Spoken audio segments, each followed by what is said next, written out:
सत्यराम दादूराम दास। मित्रों, इस वीडियो के माध्यम से मैं अपना एक मंतव्य आप तक पहुंचाने की चेष्टा कर रहा हूं। अभी एक बहुत ही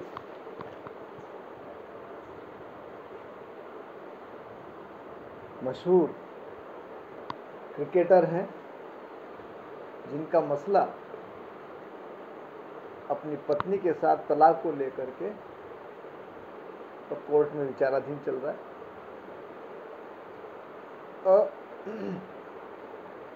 अब इतने महान हस्तियां, मैं महान हस्ती इसलिए कह रहा हूं कि आर्थिक दृष्टि से उनमें कहीं कमी नहीं होती है, फिर भी पति पत्नी क्यों नहीं साथ रह पा रहे हैं, क्यों नहीं साथ रह सकते हैं। तो ये वैमनस्य की जो स्थिति है, जो मैंने एनालिसिस किया है, इस वैमनस्य का कारण वह मैं आप लोगों के साथ शेयर कर रहा हूं। दोनों व्यक्ति अभी जीवित हैं और मैं नाम तो नहीं ले पाऊंगा, लेकिन आप समझ सकते हैं, प्रसिद्ध क्रिकेटर हैं। तो पति पत्नी में भी विवाद चल रहा है और लंबे समय से, लगभग 4-5 वर्षों से चल रहा है। तो पुरुष का जीवन भी अशांत है तो स्त्री का भी जीवन अशांत है। विवाह तो होता ही इसलिए है कि ताकि पूर्णता उत्पन्न हो, पुरुष में भी पूर्णता उत्पन्न हो और स्त्री में भी पूर्णता उत्पन्न हो। जब पूर्ण हो जाते हैं तो जिस प्रकार हम सनातन धर्म के अंदर भगवान विष्णु को चतुर्भुज मानते हैं, उस प्रकार से गृहस्थ का वह कपल, वह युग भी चतुर्भुज हो जाता है। ये मेरा मानना है कि जिस कार्य को महिला अकेली 2 हाथ से करती है, विवाह के उपरांत उसके 4 हाथ हो जाते हैं। इसी प्रकार पुरुष के विवाह से पूर्व 2 ही हाथ होते हैं और विवाह के उपरांत उसके 4 हाथ हो जाते हैं। तो यानी कि उसके क्षमता बढ़ जाती है।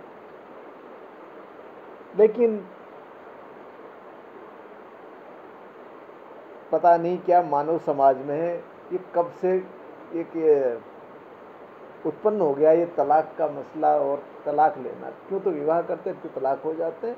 खैर, आप सभी विद्वान हैं इस संबंध में। मैं अपना मंतव्य रखना हूं इसके ऊपर, और इसको स्पष्ट करने के लिए मैंने यहाँ एक चार्ट लिया है, ये ह्यूमन बॉडी का, इंटरनल ऑर्गन्स का, और मैं इसके माध्यम से और एक डिवाइस के माध्यम से अपनी बात को आप तक पहुंचाने की चेष्टा करूंगा।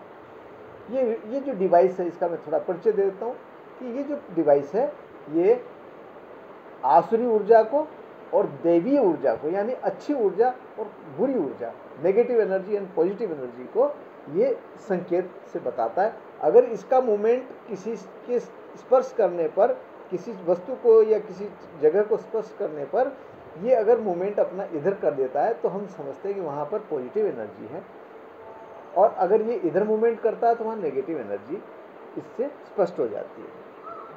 तो जिन 2 व्यक्तियों के अंदर ये मसला चल रहा है, उनमें पुरुष का और स्त्री का जो अंतश्चेतन है, जो अवचेतन मन है, उनका अवचेतन मन से, क्योंकि वो प्रवृत्ति वहां से आती है। आपका जो अवचेतन मन होता है, अंतश्चेतन होता है, प्रवृत्ति वहां से बनती है, इग्निशन वहां से होता है। तो उसको अच्छा होना चाहिए, वह अच्छा है तो आपकी प्रवृत्ति अच्छी है। प्रवृत्तिं च निवृत्तिं च जनान विदुरासुराः। प्रवृत्ति और निवृत्ति को जो आसुरी वृत्ति वाला व्यक्ति है वो नहीं पहचान सकता, क्योंकि उसके पर्दा आ जाता है बुद्धि के ऊपर। उससे अपने सारे कृत्य अच्छे सही लगते हैं और उनका अनुमोदन करने वालों की कमी नहीं होती। वजह उसकी कि वो भी नेगेटिव एनर्जी से ओतप्रोत होते हैं। खैर, मैं सारे दुनिया को नहीं उसमें लपेट रहा, मैं केवल दोनों व्यक्तियों की ही बात कर रहा हूँ। इन दोनों व्यक्तियों के बीच में ऐसा क्या हुआ कि अलग अलग हो जाना चाहते हैं, दूर दूर रहना चाहते हैं। तो देखिए, इसके लिए मैंने जो पुरुष की और महिला की पृथक पृथक जो उनका अवचेतन मन है उसका मैंने यहाँ पर आह्वान किया है इस कॉइन के ऊपर। हालांकि फोटो लगाना अगर थोड़ा अनुचित न होता तो मैं फोटो लगाता, तो फोटो से जो कार्य होता वही मैं इस कॉइन से कर रहा हूँ। इस कॉइन के अंदर एक महिला की, जिसके लिए मैं चर्चा कर रहा हूँ, जो तलाक के कगार पर हैं, उनमें से ये महिला का है अंत अवचेतन मन है और ये पुरुष का अवचेतन मन है। इसको स्पष्ट करने के लिए मैं इस चार्ट को आधार बना रहा हूँ। यहाँ मैंने ये एक कॉइन लिया है, दोनों कॉइन लगभग समान है, हालांकि एक उसके ऊपर प्रिंट अलग अलग है, लेकिन दोनों समान है कॉइन है। अब मैं एक कॉइन को दोनों में से इसके अंदर स्थापित कर देता हूँ। इस चार्ट के साथ मैंने इसको संलग्न कर दिया, संयुक्त कर दिया। अब आप देखेंगे यहाँ की ऊर्जा किस प्रकार की, यहाँ ऊर्जा इस प्रकार की, यानी नेगेटिव एनर्जी है, इसके अंदर नेगेटिव एनर्जी है। और नेगेटिव एनर्जी कई बार मुखोच्छिष्ट से भी हो जाती है, तो हम उसको कंफर्म करने के लिए उसके स्टमक का जो डायग्राम है वहाँ पर चेक करते हैं। अगर इस स्टमक के ऊपर भी एनर्जी है इस प्रकार की नेगेटिव एनर्जी, इतने से 100% उस व्यक्ति के ऊपर, उस पुरुष हो चाहे महिला हो, उसके ऊपर प्रेत का इफेक्ट है, यानी कि उसके ऊपर नेगेटिव एनर्जी है ही है, जो सहजता से नहीं जाती है। अब यहाँ एक फीमेल का नाभि बनी हुई है और एक पुरुष की नाभि है, इससे भी हम निश्चित कर लेते हैं कि पुरुष है या स्त्री है। तो आप देखिए इसके ऊपर जैसे हमने टच किया, यहाँ ये नेगेटिव एनर्जी में शो हुई। अब ये स्त्री की है नेगेटिव एनर्जी, आप देखेंगे इसके ऊपर भी हमें संकेत मिल रहा है, अर्थात पुरुष और स्त्री दोनों, इस कॉइन के अंदर पुरुष और स्त्री दोनों की ही एनर्जी है। तो कैसी एनर्जी है? नेगेटिव एनर्जी है। अब हम जिंदा तो एक पुरुष ही है, तो उसके ऊपर स्त्री प्रेत भी हैं और पुरुष प्रेत भी हैं, ये सुनिश्चित हो जाता है। अगर हम चाहें तो वीडियो थोड़ा बड़ा हो जाता है, नहीं तो हम संख्या के अंदर भी ये मालूम कर सकते हैं कि कितने पुरुष प्रेत इस व्यक्ति के ऊपर है और कितनी महिला प्रेत इस शरीर के साथ में लगी हुई है। तो ये जब नेगेटिव एनर्जी इसके ऊपर है, दोनों प्रकार की, खैर प्रभाव लगभग समान रहता है, बुद्धि को भ्रमित करने का, प्रज्ञापराध कराने का और असामाजिक कार्य करने का ये प्रवृत्ति डालते हैं, प्रेत डालता ही डालता है। अब इसके अंदर ये जो इसका स्टमक है, ये हमें सुनिश्चित बता रहा है कि यहाँ नेगेटिव एनर्जी है, और उसको हम अलग अलग देखना चाहें तो जेनाइटल ऑर्गन से हमें मालूम चल जाता है। ये दोनों प्रकार की ऊर्जाएं हैं इसके ऊपर, नाभि से हमें मालूम चल जाता है कि दोनों प्रकार की इसके ऊपर नेगेटिव एनर्जी विद्यमान है। अगर ये नेगेटिव एनर्जी रिमूव कर दी जाती तो बहुत संभव है कि इनमें इस प्रकार की नौबत न आती। अब मैं विवाह के पश्चात जब पुरुष और स्त्री दोनों मिल गए हैं, तो मैं यहाँ भी इनकी ऊर्जा को, दोनों के मन को, दोनों का जो अवचेतन मन है, उस दोनों को मैं यहाँ निश्चित कर देता हूँ, जो कि प्रवृत्ति के लिए जिम्मेदार होता है। व्यक्ति की प्रवृत्ति कैसी है? लालची प्रवृत्ति है, क्रोधी प्रवृत्ति है, या कामुक प्रवृत्ति है। मित्रों, अगर किसी व्यक्ति का पहले से ही आप मेरे से जांच करवाते हैं, तो मैं ऐसा सुनिश्चित करके आपको बता सकता हूं कि कौन व्यक्ति अब बलात्कारी होगा, किसके दिमाग में बलात्कार करने की भावनाएं उत्पन्न हो रही हैं, किसके मन के अंदर लालच पैदा हो चुका है, किसके मन में क्रोध उत्पन्न हो चुका है। ये हालांकि काम, क्रोध, लोभ तीनों चीज़ें ऐसी है जो सब में होनी चाहिए, नष्ट नहीं होनी चाहिए, लेकिन वो अंडर कंट्रोल होना चाहिए। आउट ऑफ कंट्रोल कौन करवाता है? ये प्रेत करवाता है। कोई भी जीवात्मा मनुष्य की वो प्रेत योनि में तभी जाती है जब उसमें काम, क्रोध, लोभ तीनों की कहीं न कहीं इम्बैलेंस होता है और उनका अलाइनमेंट बिगड़ा रहता है। खैर, तो अभी दोनों का मैंने इसमें रख दिया।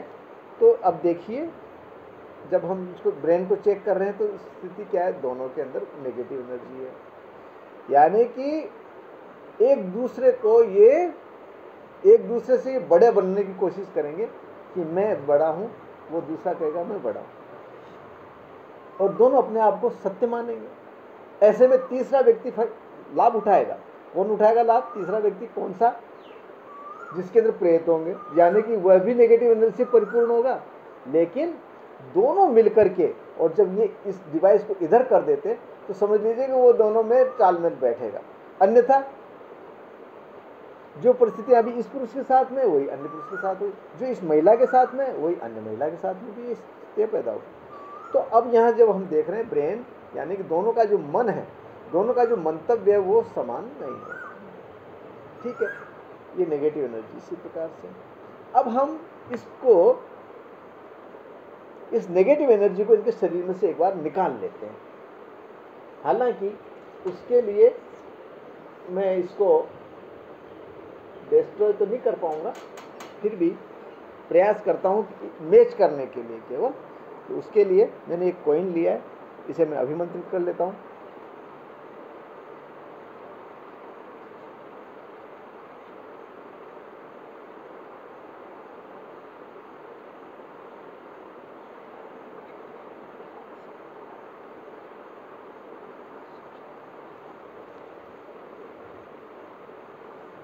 इसके 1 ग्राम वजन के अंदर 1500 प्लस नेगेटिव एनर्जी इसमें इकट्ठी हो सकती है। मंत्रों के द्वारा उसको आकर्षित किया जाता है। तो मैं देखता हूं,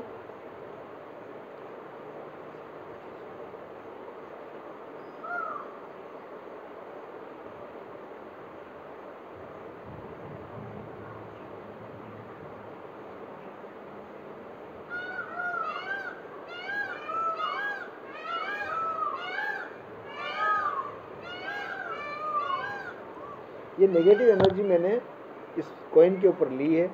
अब यहाँ क्या स्थिति है हम देखते हैं। आप मित्रों यहाँ देखेंगे कि यहाँ न्यूट्रल हो गया, जो इसका स्टमक का जो डायग्राम है वहाँ पर मुझे नेगेटिव एनर्जी प्राप्त नहीं हो रही, जो इस बात का द्योतक है कि इनकी नेगेटिव एनर्जी, दोनों की नेगेटिव एनर्जी अब हट चुकी है। अब इनके ब्रेन की क्या परिस्थिति होगी अगर ये नेगेटिव एनर्जी हमने हटा दी है और उसको नष्ट कर देते हैं अगर हम, तो इनके ब्रेन की स्थिति क्या रहेगी? ये आपके सामने समक्ष इनके अंदर सुलह हो जाएगी, सामंजस्य बैठ जाएगा, एक दूसरे को समझने लगेंगे, एक दूसरे का मान सम्मान करने लग जाएंगे। ये अब इस प्रोसेस को करने में थोड़ा वक्त समय लगता है और थोड़ा खर्चीला भी होता है ये अनुष्ठान। खैर, तो मैं तो आप तक ये संदेश पहुंचाने के लिए मैंने वीडियो बनाया है कि अगर आप भी कहीं शादी विवाह कहीं फिक्स कर रहे हैं या कोई विशेष कार्य कर रहे हैं, किसी के साथ मिलकर के कोई व्यवसाय कर रहे हैं, तो इस प्रकार का कुछ करते हैं तो आप मैच करवा लीजिए एक बार, तो आपके लिए अच्छा रहेगा। अब ये जो कॉइन है, ये जैसे ही अर्थ होगा, यानी कि इसको हम पृथ्वी पर डाल देते हैं या दीवार को टच कर देते हैं, यानी अर्थिंग हो जाएगी। जैसे ये अर्थिंग होगी, ये सारे के सारे प्रेत आकर वापस अपने ही स्थान पर, स्त्री का प्रेत, स्त्री के जो प्रेत शरीर पे थे वो स्त्री के शरीर पर चले जाएंगे और पुरुष के शरीर पर थे वो पुरुष के शरीर पर पहुंच जाएंगे।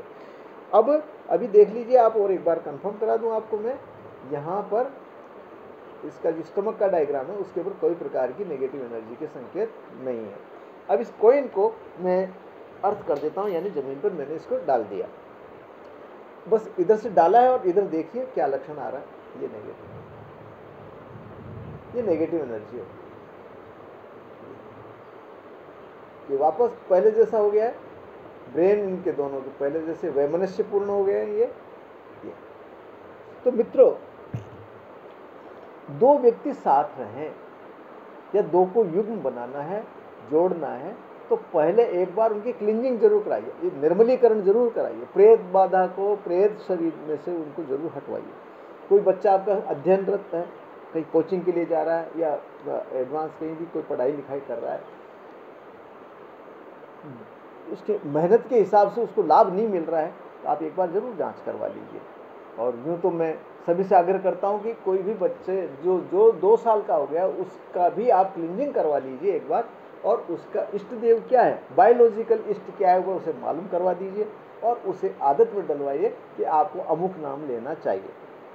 अब इष्ट देव क्या है इसके बारे में मैंने वीडियो पहले भी बना रखे हैं, और फिर मैं आपको बता देता हूँ आपकी जानकारी के लिए कि इष्ट वह होता है जो अनिष्ट को बचा दे। अनिष्ट से आपको बचा ले, वह इष्ट होता है, इष्ट हितैषी होता है। और सनातन धर्म के अंदर इष्ट, हमारे सनातन धर्म में जो गुरु बनाया जाता है, ये भी एक अंधविश्वास है, स्पष्ट कह रहा हूं, अंधविश्वास है। गुरु बनाने की जो प्रक्रिया उपक्रम है वो अंधविश्वास है, क्योंकि ना गुरुजी स्पष्ट कर पाते हैं कि तुम्हारा अमुक इष्ट है, और ना गुरुजी स्वयं के मंत्र को, स्वयं के इष्ट को स्पष्ट कर पाते हैं कि मेरा यह इष्ट है। प्रचलन में क्या कर दिया है कि जो अच्छा लगता है, जो देवता अच्छा लगता है वही आपका इष्ट है। साहब मैं तो बचपन से ही, मेरे पिताजी हनुमान जी महाराज जी पूजा कर रहे थे तो मैं भी हनुमान जी की पूजा करता हूँ, मेरा हनुमान जी का इष्ट है। उल्टा हो गया, व्यक्ति को पूछते तुम्हारा इष्ट क्या है, तो व्यक्ति बताता है मेरा माता जी का इष्ट है। अरे साहब मेरे सब काम बन जाते हैं माता जी के इष्ट से। तो भ्रम है, प्लेसिबो इफेक्ट हो सकता है, लेकिन वास्तविकता नहीं। इष्ट का सबसे बड़ा अगर अहम रोल है आपके जीवन के अंदर, धन है नहीं है, निर्धनता है, या कुछ सकीमी चल रही है, उसके लिए इष्ट दायित्व नहीं रखता।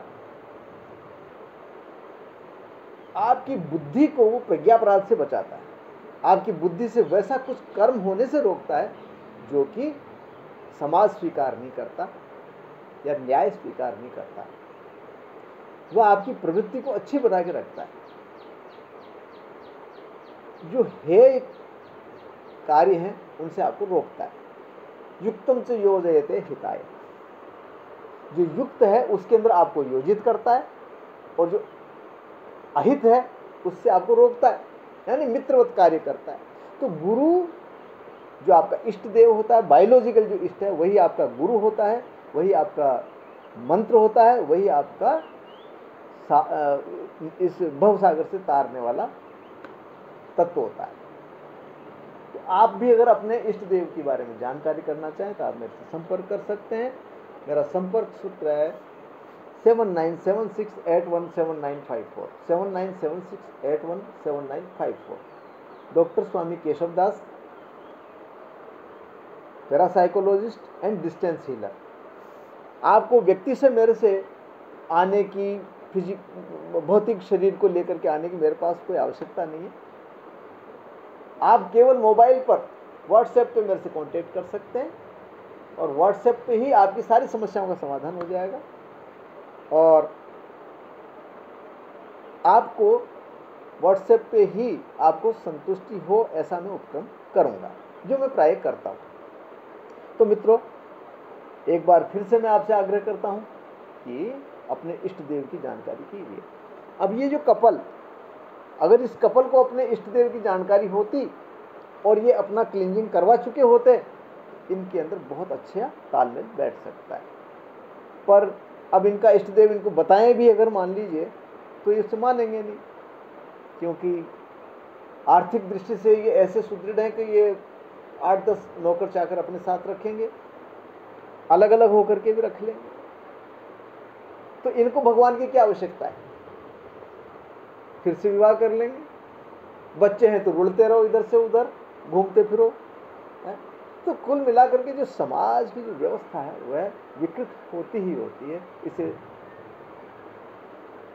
असभ्यता ही मानते हैं हम तो, मैं तो असभ्यता ही मानता हूँ।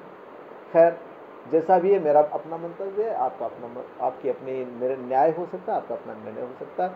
जैसा मुझे उचित लगा मैंने आपके समक्ष प्रस्तुत किया है, और आशा करता हूँ कि ये वीडियो आपको अच्छा लगा होगा।